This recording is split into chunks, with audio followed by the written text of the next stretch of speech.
Sou o professor Maurício Barreto, sou administrador, professor de administração e contabilidade. E também estou junto com vocês na TV Relacionamento.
Iniciamos mais um programa Gestão Executiva. Hoje nós temos novamente a honra e o privilégio de ter aqui uma grande autora. Eu tive a felicidade de, pela Editora Laços, fazer os outros livros também. E esse novinho, né, que estamos aqui recebendo em primeira mão, tá? Que é um livro que trata sobre educação financeira, mas numa linguagem empática, uma linguagem muito simples, qualquer pessoa vai poder entender direitinho. Penha, muito obrigado novamente. Tá? Eu que agradeço, Kendi, a sua disponibilidade de me receber sempre aqui, né? Para mim é um prazer e é uma honra estar com você, porque além de muito amigo que a amizade que a gente tem, né? Você é uma pessoa que me despertou para essas coisas que eu tanto sonhei na minha vida e que nunca tinha tido oportunidade. Então, um dos conselhos, é que eu posso falar isso, que eu falo para as pessoas aqui, é que realmente a gente ouve muito por aí e diz, isso é clichê, isso é chavão, não sei o quê, mas a gente não pode parar de sonhar, porque isso é fruto de um sonho quando eu tinha 5 anos de idade e hoje eu já passei 200, dos 60 inclusive, e só agora eu estou realizando esse sonho muito que foi proporcionado pelo Kendi. Obrigado. Então, a primeira mensagem para vocês, amigos, é: não deixem de sonhar. Não é clichê, não é chavão, é verdade. Gratidão. Penha, conta um pouquinho para os nossos internautas em que momento, né, que você sentiu que deveria começar a rascunhar um livro sobre esse tema tão importante. Depois você fala também do título, né? Fica à vontade aqui, tá? Estava mais ou menos na pandemia e vocês sabem que na pandemia houve muitos problemas, houve muitas pessoas falindo, pequenos negócios falindo, pessoas que tiveram que perderam empregos, que tiveram que ceder em salários, né, reduzir salários para não perderem seus empregos. E eu percebi também que muitas pessoas em muitas dificuldades. E aí eu me lembro que bem antes da pandemia, eu havia escrito 2 artigos sobre Bolsa de Valores para pessoas, para todas as pessoas, para um portal de empreendedorismo. E aí eu uni as duas, o artigo, pensando nos artigos que eu escrevi, e mais na situação que eu estava percebendo, de conversar com as pessoas, de ler o Instagram das pessoas, enfim, dos contatos que eu tinha, eu percebi que eu podia fazer alguma coisa para tentar ajudar as pessoas a se reorganizar, a superar, quando a pandemia passasse, quando as limitações acabassem, para que elas pudessem renascer, né? E para que elas não desanimassem dos problemas que estavam enfrentando, né? Então, eu comecei a ler muito na pandemia. Durante a pandemia a gente não tinha muito contato, porque eu sou coach, né? Sim. Então, eu perdi muitos clientes, eu também perdi, né? Eu perdi pessoas, então eu comecei a ler, comecei a estudar, ler várias coisas, acessar palestras online, lives, essas coisas, e começou a vir então o esboço do livro na minha cabeça. O que eu pretendi com esse livro? Eu tenho formação superior, sou economista, né? Eu atuei muitos anos no mercado financeiro, mas eu não tinha intenção, não era a minha intenção, escrever alguma coisa de uma forma muito técnica.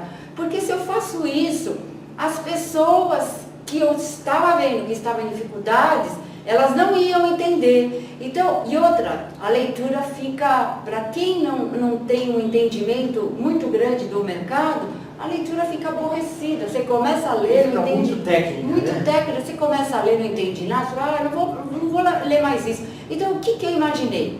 Eu vou fazer um texto lúdico, brincalhão, simples, direto, objetivo, dando primeiro às pessoas a ideia assim,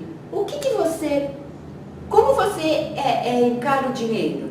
Imagine-se no lugar do dinheiro. Olha a primeira brincadeira. Imagine-se no lugar do dinheiro. Você é um dinheiro. É uma troca, né? Isso. Como você se sente quando você está na sua mão? Então, assim, o dinheiro, ele é alguma coisa que não é estático, ele flui. Ele flui, é uma energia. Então, assim, aquelas pessoas que se agarram muito ao dinheiro, elas não têm, na verdade, muito sucesso. Aquelas pessoas que antigamente a gente tinha muito disso, as pessoas colocavam o dinheiro embaixo do colchão. Mas você imagina o dinheiro embaixo do colchão, imagina você dinheiro debaixo do colchão, né? Que sensação que você tem? Uma sensação de sufoco, de coisa parada, que não sai dali. Então, eu abordo na primeira parte desse livro essa ideia. Como você se relaciona com o seu dinheiro. Você é aquela pessoa que o vê, que quer prender o dinheiro, eu não estou dizendo para a gente ser irresponsável com o dinheiro. Eu estou dizendo para você para você descobrir um sentimento bom em relação a ele. Ele não é uma coisa ruim como algumas pessoas pensam. Então, tudo que você encara como ruim na sua vida gera uma energia negativa que não deixa as coisas fluírem naturalmente. Então, isso eu abordo no livro também. E também, depois eu entro naquela fase, naquela parte, em que eu, como assim, uma marca da minha formação, eu ajudo você a você pensar como organizar os seus recursos, porque os seus recursos são muito importantes. Você tendo pouco ou tendo muito, se você não souber se organizar, o muito vira nada, né? E o pouco organizado pode virar muito, né? Porque você veja que tem algumas pessoas que recebem uma aposentadoria simples e conseguem fazer uma porção de coisas. Por que eu não consigo? Será que você está se organizando corretamente? Então isso eu também abordo lá. E no final, lembrando daqueles meus artigos sobre bolsa, eu desmistifico a Bolsa de Valores. A Bolsa de Valores é algo que não é uma especulação para ricos, para milionários. Tudo bem, tem especulação nociva na Bolsa, até nós já tivemos casos de polícia, né? Mas não é isso, a Bolsa de Valores não é isso. A Bolsa de Valores é uma maneira de financiamento das empresas para que elas possam obter recursos sem recorrer a empréstimos bancários, no caso, né? Para elas poderem investir para gerar mais empregos. Então, nesse sentido, a Bolsa, sim, é uma ferramenta de desenvolvimento para um país. Um país sem essa estrutura de bolsa de valores, ele não vai para frente. Então, assim, a bolsa é o mercado não é ruim, e eu faço um glossário de uma maneira simples também para você perceber que você, pequeno ou grande, pode investir. É isso, Kendi.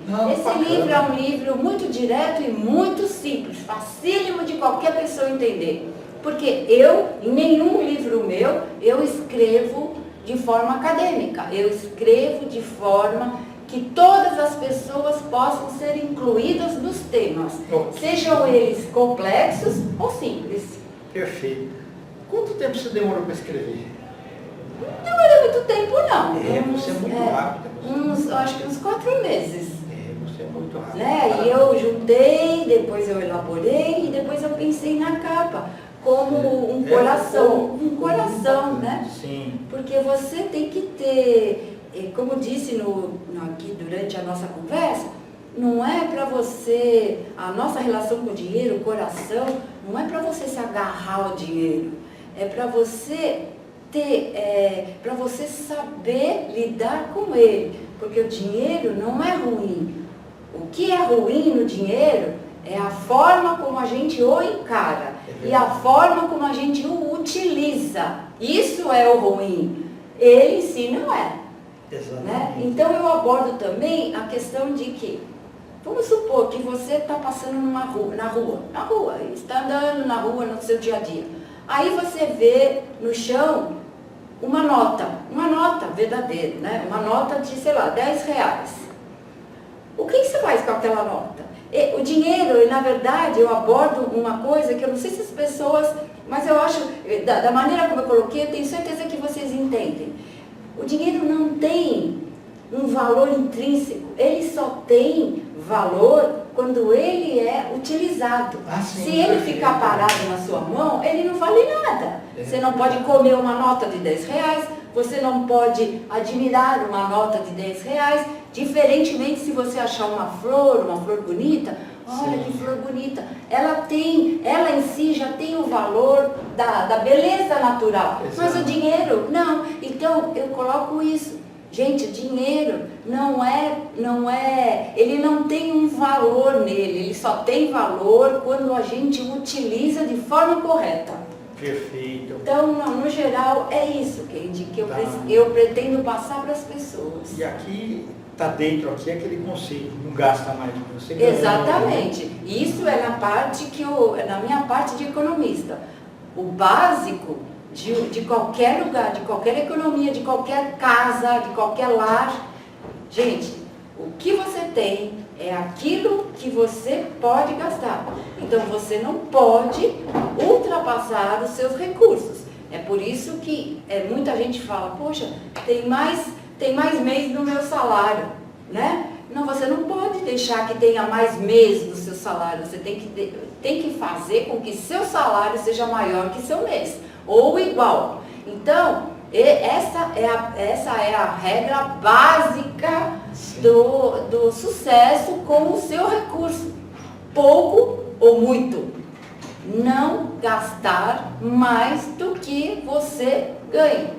Que inclusive é o problema do Brasil, né? O Brasil gasta mais do que ganha. Então depois fica aí enrolando para conseguir recursos. Então no nosso caso, no caso individual, quando a gente gasta mais do que a gente ganha, o que acontece? É endividamento. E aí você se desespera e começa a pedir empréstimo aqui, ali, acolá, e aí você vê a coisa crescendo como uma bola de neve, e quando você vai ver, já não tem mais solução, ou quase não tem mais solução. E bem que para tudo tem uma solução, mas você não pode chegar a esse ponto. E outra coisa muito ruim, há pessoas que nem vão a casas a bancos, essa coisa toda, procuram agiotas, que é pior ainda, né? Então, minha gente, é o seguinte, regra básica que está aqui, não gastem mais do que vocês obtêm. E se você me permite, não gasta igual você tem também. Você precisa de remédios, qualquer coisa que acontecer à parte, Se você zerou tudo, também você não tem. Então, o interessante é que você guarde um pouco. E tem mais uma regra também. Quando a gente fala em investimento, a gente diz assim, puxa, não sobra nada para eu investir. Mas investimento não é sobra, gente. Investimento faz parte do recurso que você tem. Então, quando você recebe o seu recurso mensal ou semanal, conforme a sua maneira de trabalhar, né, você tem que ter em mente que o seu recurso ali, o seu valor, né, o seu dinheiro, ele tem que ter destinações. Você tem que ter a sabedoria e o discernimento de, isso também abordo aqui, ensino como fazer, você tem que ter o discernimento de destinar parte do seu dinheiro para você fazer a sua reserva.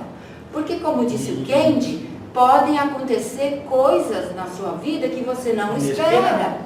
Né? Então, a gente pode ter situações em que a gente vai precisar de uma reserva. Então, você tem que fazer no seu mês uma destinação independente dos seus gastos. Por isso, você tem que ter cuidado com os seus gastos. Então, o ideal que eu li bastante e vi, as pessoas falam, você precisa pelo menos ter uma proporção, 60% de gastos, de destinações para suas despesas e 40% para investimento. Mas isso vai de pessoa para pessoa. Porém, uma coisa é certa, você precisa, no seu recurso, assim que você o recebe, você tem que destinar uma parte para o investimento, porque é essa parte que vai te gerar uma reserva. Sem essa reserva, você vai ficar ao Deus dará num momento de necessidade. Então é necessário sim uma reserva. Você fez lembrar, teve uma vez, uns 10 anos atrás, eu fui lecionar uma matéria chamada Tecnologia da Informação e da Comunicação para alunos de serviço social. Tá? E meus alunos normalmente eram para engenharia, administração e outros cursos tecnológicos, mas eu adorei serviço social, porque na engenharia, assim, 99% é tudo homem. Serviço social, 99% é tudo mulher. Então, verdade. Foi gostoso. Mais humano. De ideias assim diferentes. E teve uma vez que era novembro. Eu cheguei e falei para os alunos assim, olha, está chegando o mês que vem, que é o mês de Natal, uma época bacana, tá, vocês vão poder descansar. E uma aluna falou assim para mim, professor, é a época que eu mais fico triste. Eu falei, por quê? Eu tenho 2 irmãos, mas eles são muito folgados. Então, a gente vai fazer a ceia de Natal e eu tenho que pegar o meu 13º para poder fazer, porque eles não colaboram. Aí eu fico chateado, meus pais ficam chateados também, então não fica aquela alegria boa, porque acontece isso. Aí eu falei, quanto que você gasta? Trazendo para a realidade de hoje, R$240. Mas eu não acho justo, porque cada um deveria ter. Eu falei, tá bom. Vou imaginar o seguinte, você consegue, para evitar que todo mundo chateado, você consegue guardar R$20 por mês? Não, R$20 eu não consigo. Então você guarda R$20 por mês durante 12 meses e deixa guardado, nem que for no cofre. No final do mês, você pega aquele dinheiro, faz a ceia, tá? Não precisa se preocupar em tirar dinheiro de todas as terceiras, né? E todo mundo fica mais contente. Verdade, então, verdade. É uma maneira de enxergar as coisas, né? Isso, tem uma citação, eu esqueci o nome do autor, mas ele é um coach americano, né? Ele diz assim, a maneira de você, a maneira como você enxerga as coisas faz com que as coisas fiquem diferentes. Então, se você enxerga as coisas de forma diferente, as coisas ficam diferentes, é mais ou menos isso. Então, a pessoa, é o olhar diferente. A pessoa aí estava chateada porque ninguém colaborava com ela, porque ela tinha que tirar dinheiro do 13º. Mas assim, se ela pensasse diferente um pouquinho, a mesma coisa, ia tudo mudar e todo mundo ia ficar feliz. Então, o olhar para a situação de forma diferente faz as coisas se tornarem novas, as coisas que são já rotineiras nossas. Então até, uma citação assim, nada a ver com religião, mas assim, Jesus falava assim, que ele faz novas todas as coisas. Então uma coisa é você fazer coisas novas, você faz coisa nova, vamos fazer coisa nova, mas eu acho que é difícil você fazer as coisas velhas ficarem novas. Porque as coisas velhas a gente já tem aquela rotina de fazer, sempre a mesma coisa, ninguém colabora comigo, não sei o quê, não criticando a pessoa, mas assim, o sentido é exatamente esse, é você pegar uma coisa que você já é da sua rotina e de repente olhar pelo outro lado. Verdade. O que você não vê de diferente. Sim. E você consegue mudar situações para melhor. Não é? Perfeito. Então abordo isso aí também do que você falou. Por que você não guarda, se você não é capaz de guardar R$1 todo mês, R$1 cada semana, faz a sua meta. Começa com que seja R$1, claro, não é nada, o que é R$1? Mas você vai aumentando a meta. Você vê, o que é importante é que no fim, você vê, puxa, eu consegui. Aí você fala, agora eu quero ir mais um pouquinho além. É como fala a Luiza Helena Trajano, ela fala assim, né? A Luiza Helena, que é a dona lá do Magalu, né? Embora esteja em dificuldade, mas tudo bem, mas ela fala assim, que não existem pontos de chegada, existem novos pontos de partida. Isso, né? Então a gente, cheguei. Não, você vai partir de novo, né? Entende? Então você fala, puxa, cheguei, guardei R$5. Então agora programe-se para guardar 10, né? E aí você vai indo, né? Quando você de repente se sentir fortalecido, aí você vai ver com encanto que você conseguiu. Então esses são os temas desse livro. Esse livro é muito fácil para você entender e para você perceber que lidar com o dinheiro não é complicado e que o dinheiro não é mau. O dinheiro, bem usado, ele é uma ferramenta importante para nós. Por quê? Se hoje a gente realiza sonhos, é porque a gente estudou, estudar não caiu do céu, você teve que comprar coisas, você teve que empregar algum dinheiro para conseguir. Então, gente, o dinheiro é uma maneira de você obter seus sonhos, sim. Né? Mas a gente não pode nem ser perdulário e nem ser egoísta, assim, agarrado. Né? Não é sempre o equilíbrio, o ponto de equilíbrio. Né? Então, eu espero que as pessoas que eventualmente comprem esse livro, que ele está na Livraria da Vila, na Alameda Lorena, 1501, e também ele pode até ser adquirido direto comigo, por enquanto. É que a gente coloca os seus dados. Então. Fala onde os teus contatos. Os meus contatos vocês podem achar no Facebook, Life and Professional Coaching, ou Penha 0606, Tá aqui, no Instagram, Maria da Penha A Pereira, e o meu WhatsApp, tem o e-mail, mariadapenha@gmail.com, e tem o meu WhatsApp, 11 99997 2863, 4 números 9. É isso. Ô Penha, e tenho certeza que esse não é seu último livro. Não, já estou preparando outro. E aí você vem falar pra gente, tá? Sim. Tá? Gratidão, tá? Gratidão Obrigada, você também. Obrigado. Internautas, com os agradecimentos então a essa fantástica autora, Maria da Penha Pereira, nós finalizamos mais uma Gestão Executiva. Um grande abraço e até a próxima.